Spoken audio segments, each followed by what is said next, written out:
Doobie doobie doo.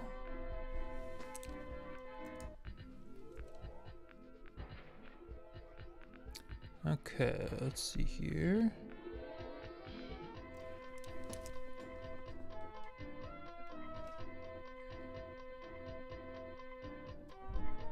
Alright, so I am animating some fire. Well, this isn't fire, but hold on.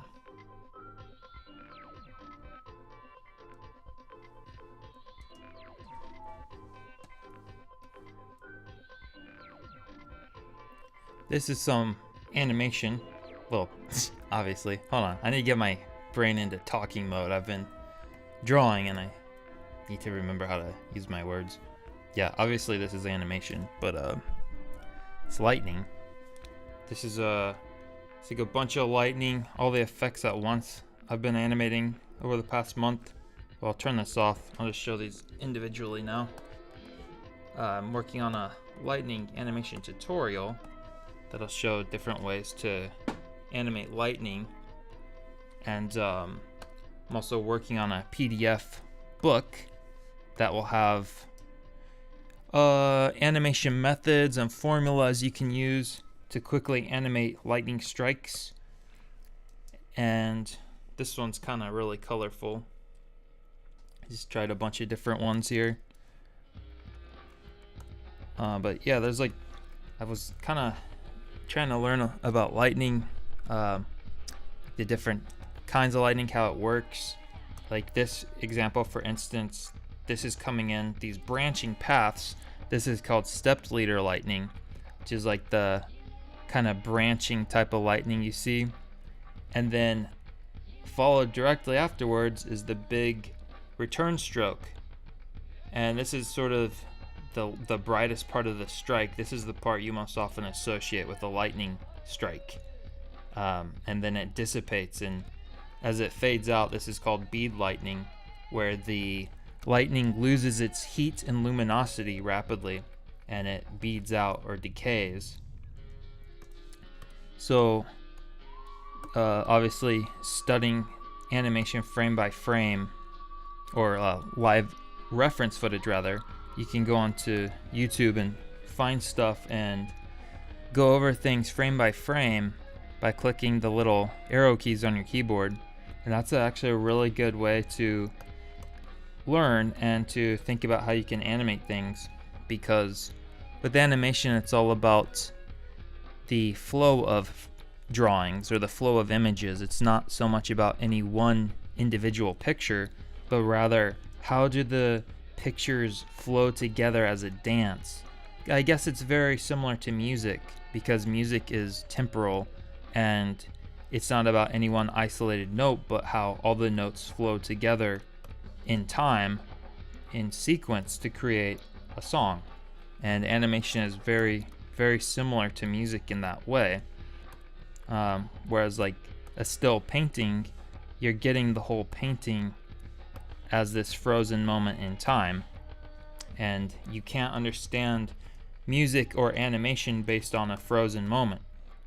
For instance, we just freeze this frame here, it's no longer animation. It doesn't convey the movement anymore, although any single image should convey some sense of flow and movement in the same way a painting, a still image would, but you should get what I'm saying. It's not literally moving.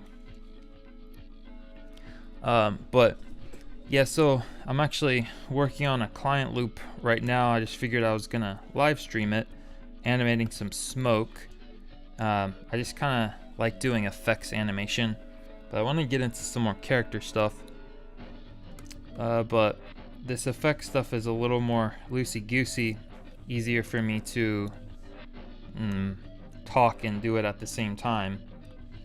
So I'm gonna be going over that. But anyways, I'm gonna be posting this on Patreon this coming month, which, by the way, my Patreon is 50% off. So it's for the month of February. You can join any tier for half the price, and I've never done that before, but I just figured out how to do that on there to set a discount thingy.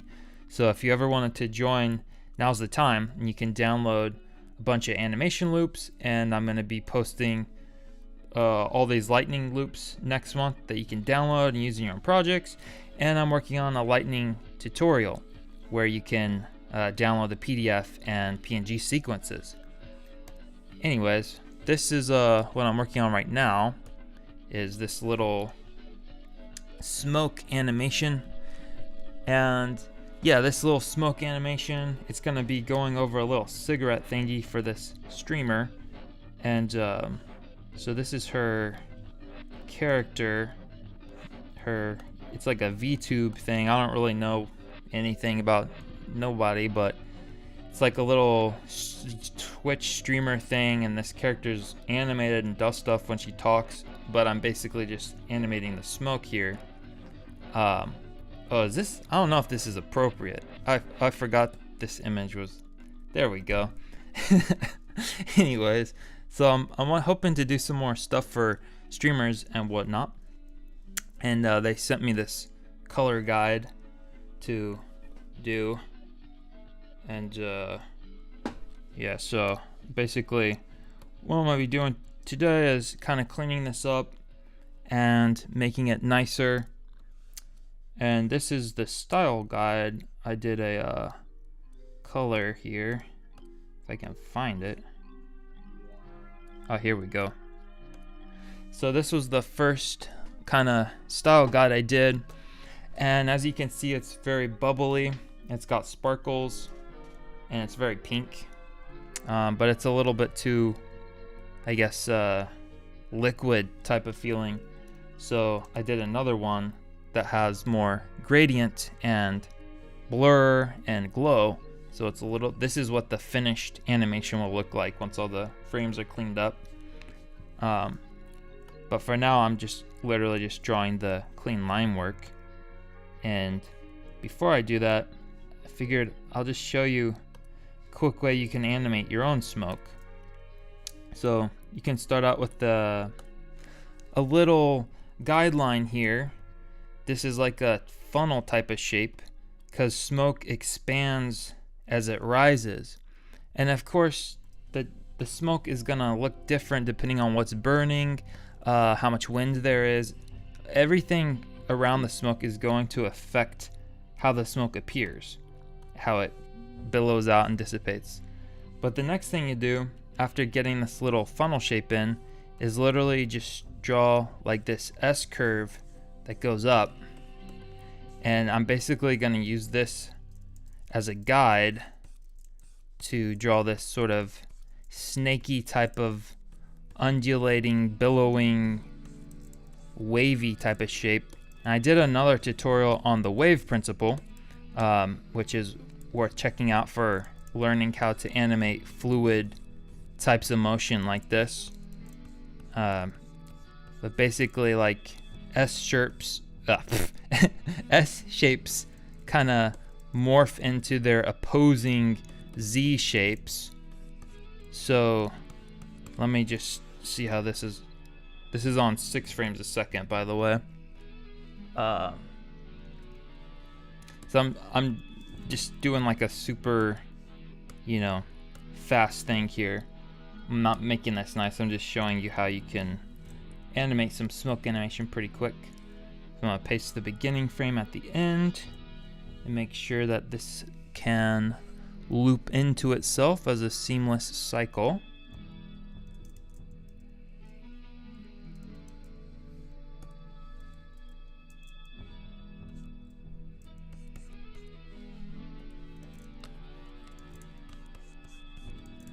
And I'm not using my light box. I'm kind of just flipping back and forth. Sometimes I think it's a little easier to get something going this way. So I know the spacing on this isn't going to be perfect, but this is just to illustrate the point. So let's see if this is looping now. Okay, that's good enough. So basically, yes, get your funnel shape in as a guideline, and then animate this S shape. And then from here, we'll create a new layer on top for the rough animation. And you can really build the shapes based off of this S shape. And so I'm just gonna just do white. This is, again, this is rough animation, but basically, yeah, using this as a guide, we'll build up the smoke and it'll start increasing in size and bulging out as the smoke gains oxygen, and you're gonna have skinny against more chubby parts, and as it gets higher, it kind of dissipates and will start to break apart from the main body.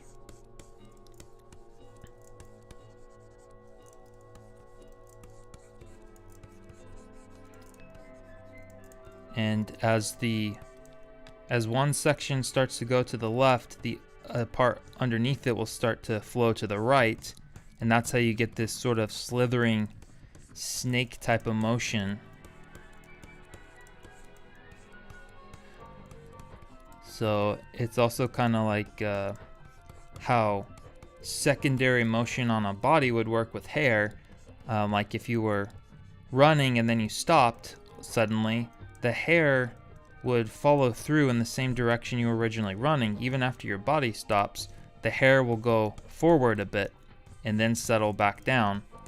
And the smoke is sort of similar dynamics in the sense that not all the same parts are moving in the same direction at the same time.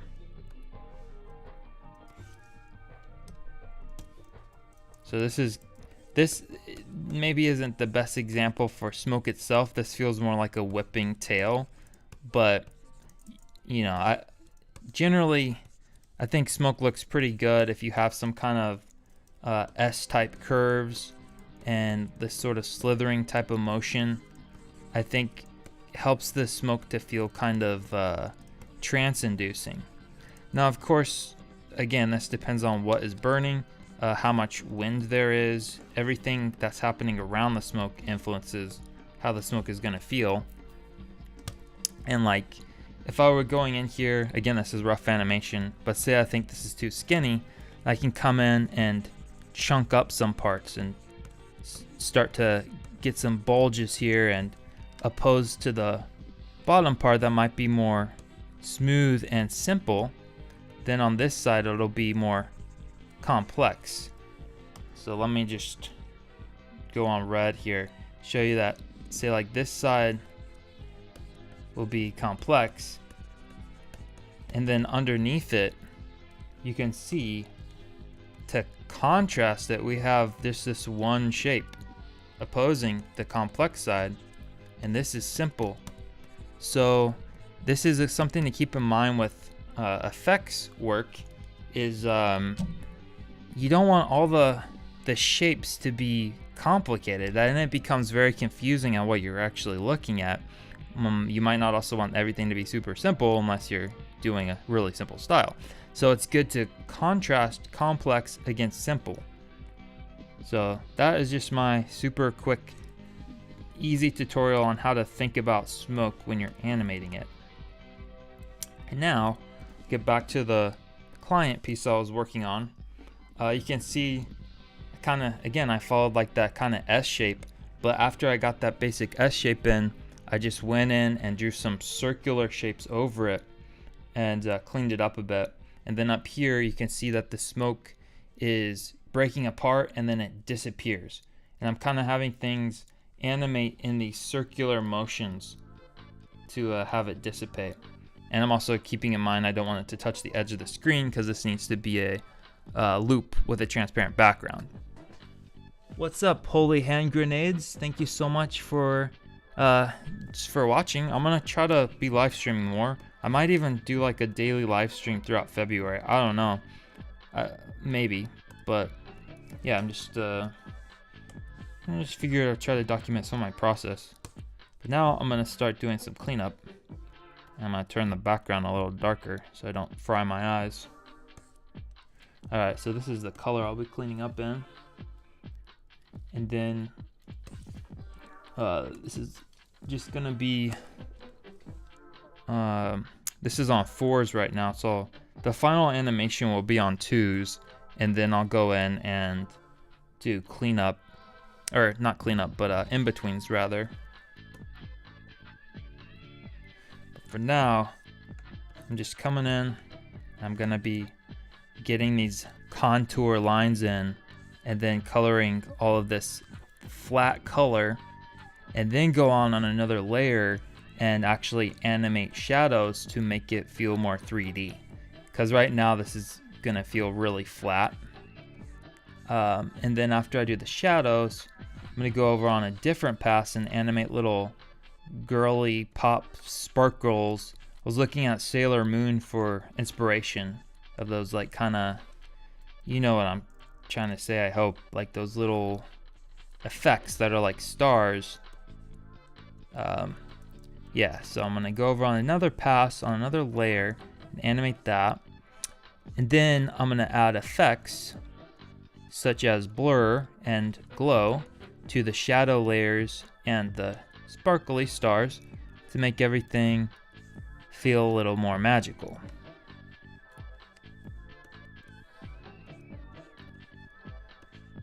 So as you can see, I'm not super concerned about the quality, or not the quality, but like the cleanliness of these lines I'm drawing right now, because these aren't really, these outlines you aren't gonna really see, because again, I'm gonna fill this in as a solid block of color. Then I might go over on another pass and polish up some of these curves that I'm drawing to make sure everything is flowing nicely. But for right now, I'm really just concerned about blocking in these main shapes frame by frame. I'm not gonna worry about these little parts that break apart right now. I'm just gonna go frame by frame and just get this main mass in, and then go over on another pass and animate the little smaller sections. So I find that it's easier to keep a flow with things if you separate the animation into logical steps, logical pieces that you can separate and focus on one thing at a time. Otherwise, you might kind of lose the flow of what you're doing, and sometimes that can make things get more stiff, because I like to go back and forth and compare the frames and make sure things are going to be feeling all smooth for my smooth brain.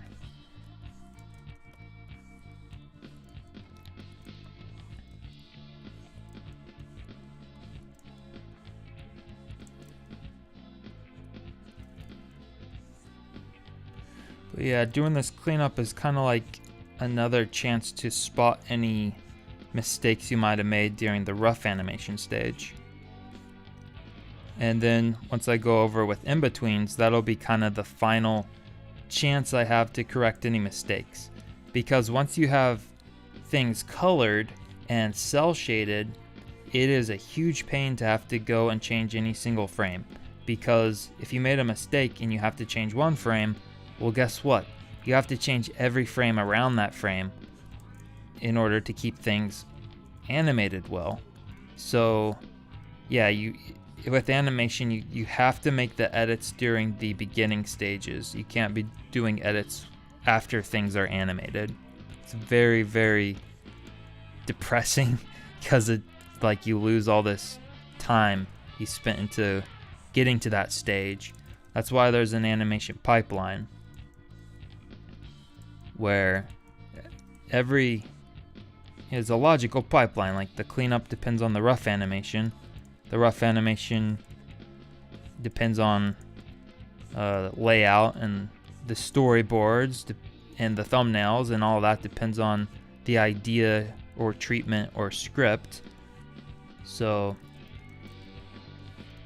yeah, there's definitely a hierarchy, an order of things to do here. When I first started doing animation, because it was very, chaotic and I didn't know what I was doing, I didn't even do any kind of like storyboards or anything like that. I would just draw straight with pins onto note cards and just animate stream of conscious style. And that's fine, like doing that kind of straight ahead animation for trippy stuff, but if you want to have like any kind of coherent point or storyline or anything like that, then you have to have preliminary planning stages as well. But yeah, drawing just stream of consciousness stuff is very freeing at the same time.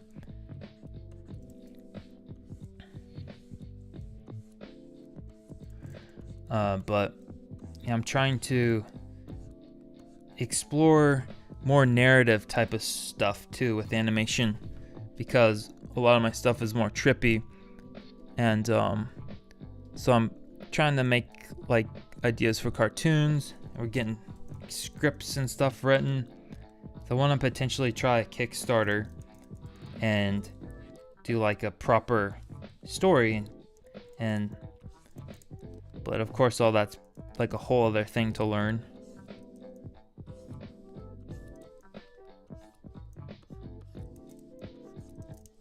But in the meantime, I am going to be posting tutorials more on YouTube.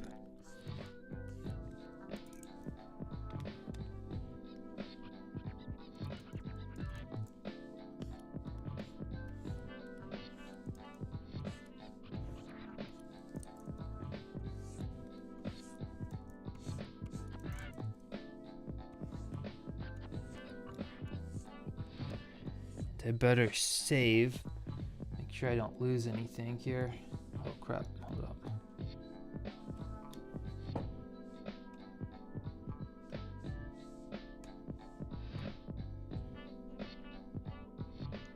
Whew. It's really depressing to lose progress on animation.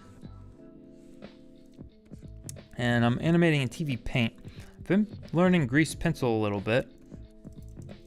I'm not a huge fan of the cleanup brushes on there, but for certain styles it is cool. And obviously the fact that Blender's free is a huge perk.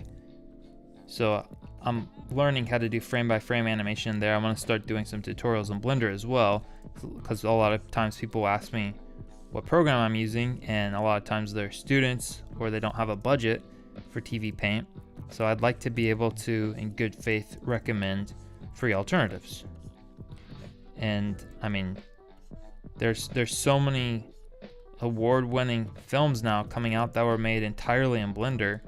So I think Blender is certainly a powerful program for expressing yourself if your budget is $0, or even if it's not. You know, there's a lot of support, a lot of tutorials on Blender, so I'm a fan of the whole thing.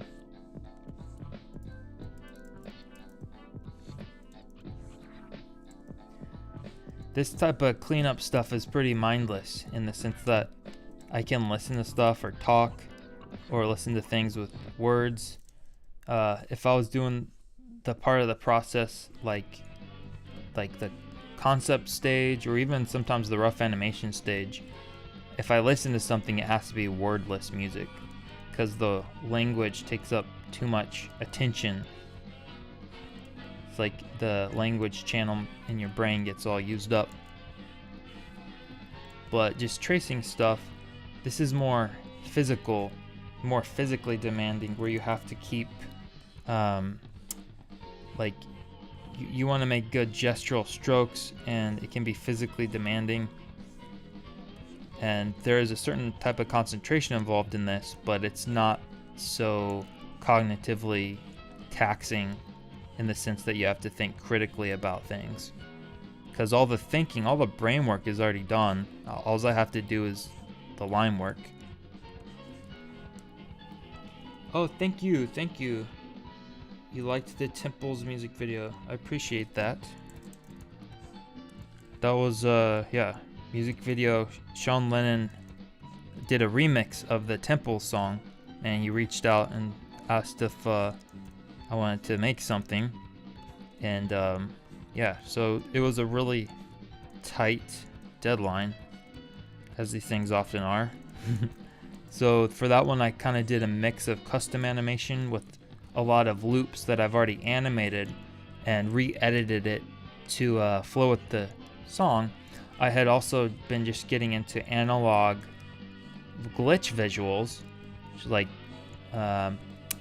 like glitchy type of visuals, but analog in the sense that I was recording a CRT with this this video mixer hooked up to it, and putting my animation through this video mixer and making it all weird and retro-y, analog-y, CRT, mushy gushy visuals, and just trying to find ways to repurpose stuff I've already made and turn it into something new, and really listen to the vibe of the song, and just like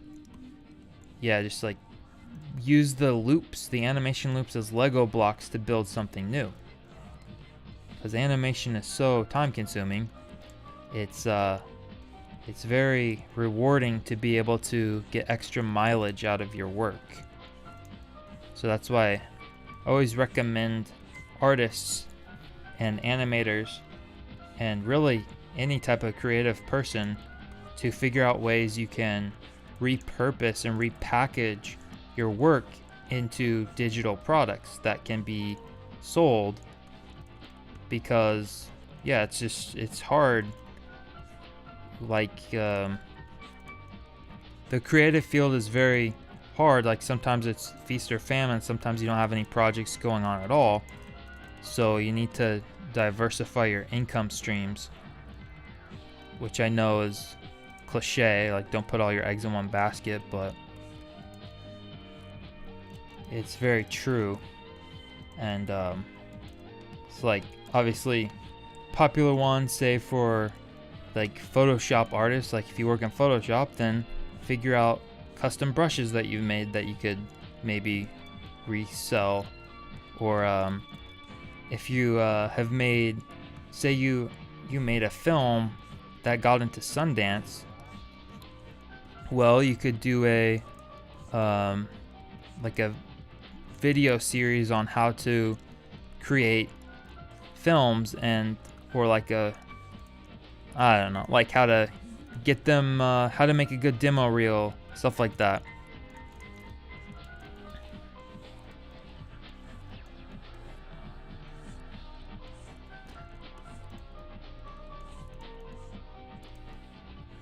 I've always been a fan of digital stuff because you don't have to print or sell it physically or ship it. You don't have to deal with inventory. Like if you made a physical comic and you did a print run of 1,000, well then you have 1,000, you have a liability there. You have 1,000 of something, of a physical thing sitting in your closet that you have to sell, and then you have to sell a certain amount to break even. Whereas with a digital product, you create the thing once, and then there's no upfront cost whatsoever, besides like minimal, say, web hosting or paying for an app that delivers the digital product. At that point, it's literally just, you've created this thing and people can download it and get it automatically, and you don't have to ship anything. Now, of course, a physical thing has more emotional reward to it because it's a tangible thing that people can hold and interact with. And there's something to be said about a physical product, like say a plushie or your book or a physical video game, whatever the thing is that you made. That thing is then a marketing tool to that person. Every time they see it, they'll think about you. Or if someone came and visited their apartment and they saw it, they might ask, what is that? And then that strikes up a conversation. Whereas a digital product just sits on someone's hard drive and it doesn't really advertise itself to in the same scale as a physical thing. So there's pros and cons to everything, of course. Personally, I don't have much experience at all with physical products, but again, keeping in with the mantra of trying to diversify, I am slowly working on some illustrations that I'd like to put on my shop, just as an option, if in case anyone wanted to have like a physical drawing of stuff. That could be pretty cool. So I'm kind of messing around with that idea, but it's not like the number one priority at the moment.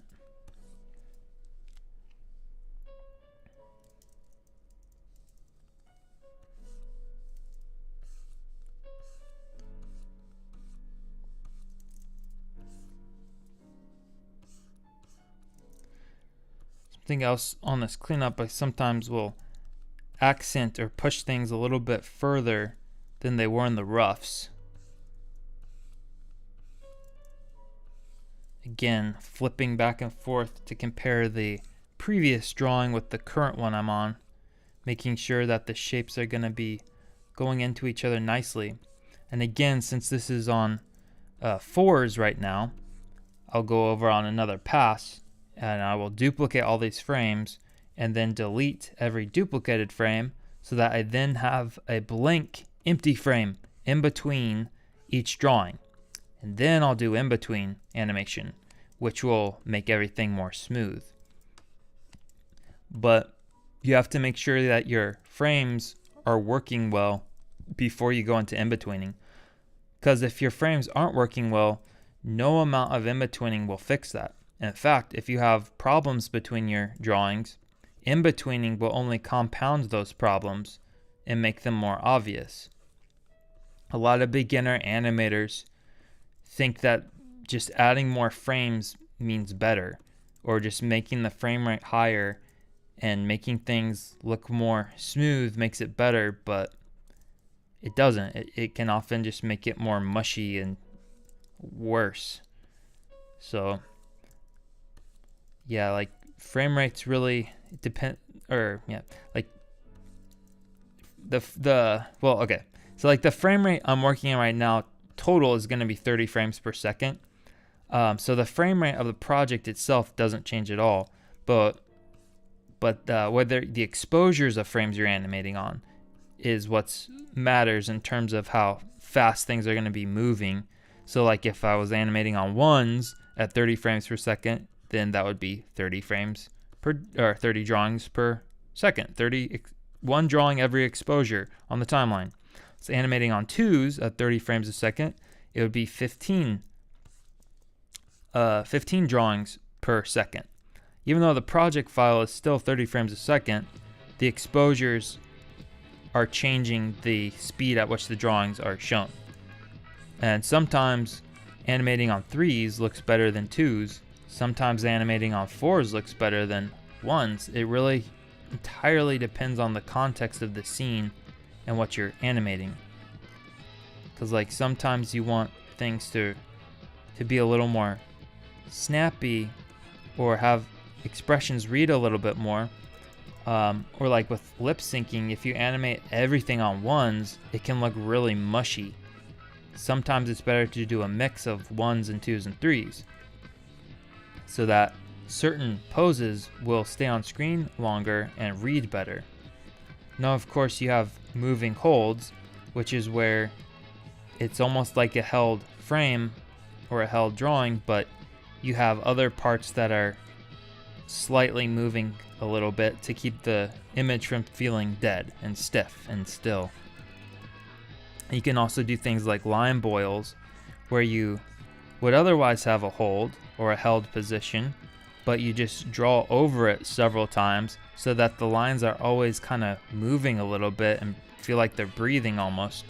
That's another way to combat the problem of maybe having something that looks stiff, or you don't want it to just look like a dead drawing on the frame or on the screen. But I think 2D animation has this problem a little less, because of course you can add like a little eye blink to keep things alive, whereas with 3D animation it's a lot harder to get away with a held pose. You have to kind of always have something kind of moving, like maybe have them breathing a little bit. Otherwise it just looks like a screenshot. So that's one advantage that 2D has over 3D in terms of projecting the illusion of life, in terms of maintaining that feeling that these drawings are really alive and not just still images.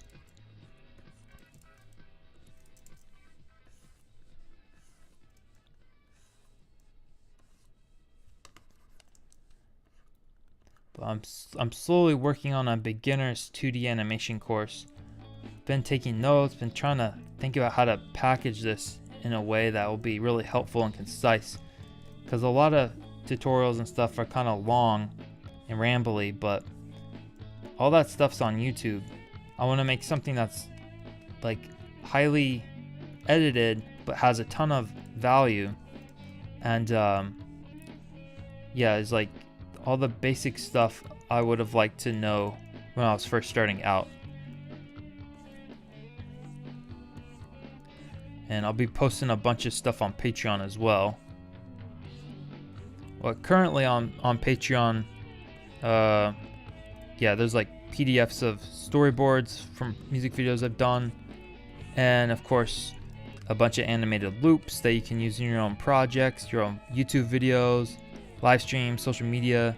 You can repurpose these animated loops that have transparent backgrounds. You can just overlay it into any kind of project and re-edit it or repurpose it.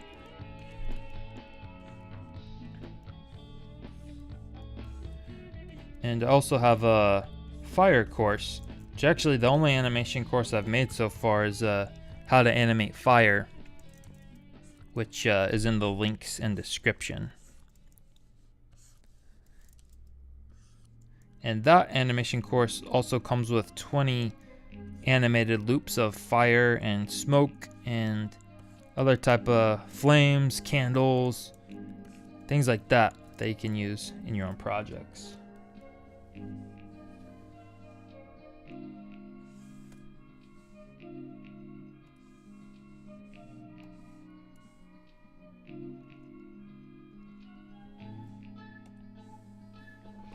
Alright, let's see how much progress I made here.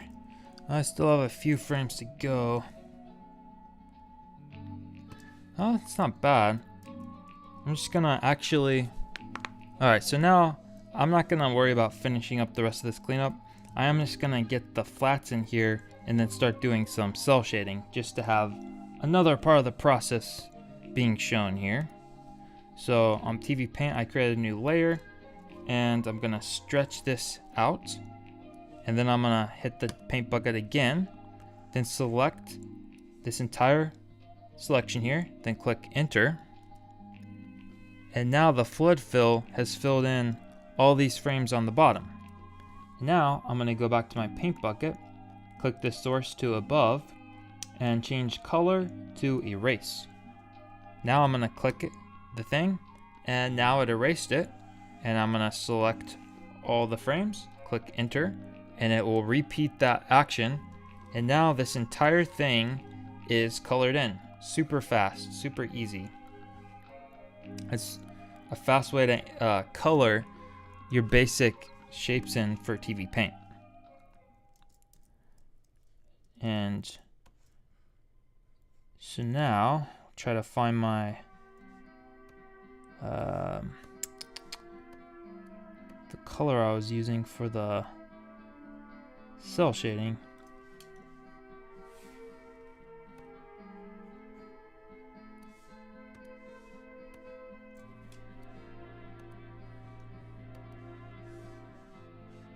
Get this bigger so I can see what I'm doing. Alright, I'm gonna get all these frames selected. Okay. So I know I have this shading layer on multiply. Let me turn these. I also have some textures on here. I'm gonna turn these off. Try to find the color I was shading with. Okay, so here's the... Actually, I have two shadow layers here. Alright. Got it.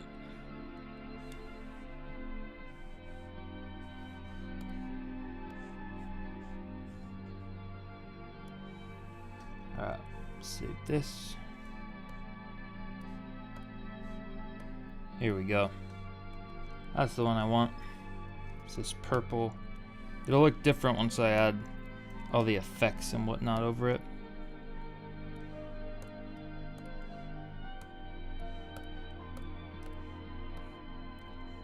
Alright, so the shading, the purpose of the shading essentially is going to be to make this look less flat, make it more 3D.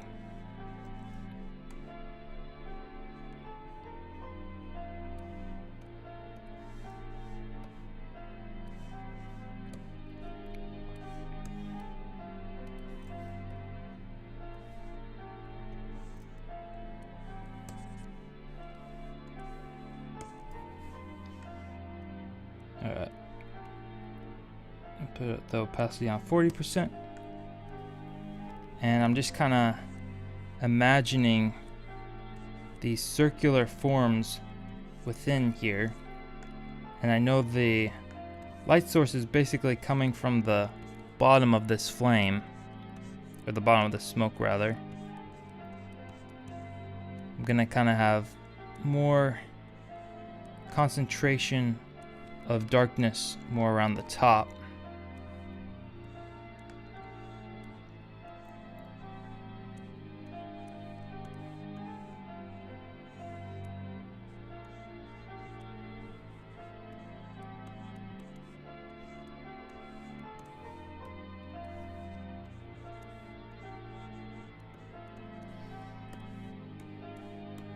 Fill this in. I'll probably go over another pass going closer and make these shapes, make sure that they're a little bit nicer. But right now I'm just kind of getting the main vibe in, following these contour lines.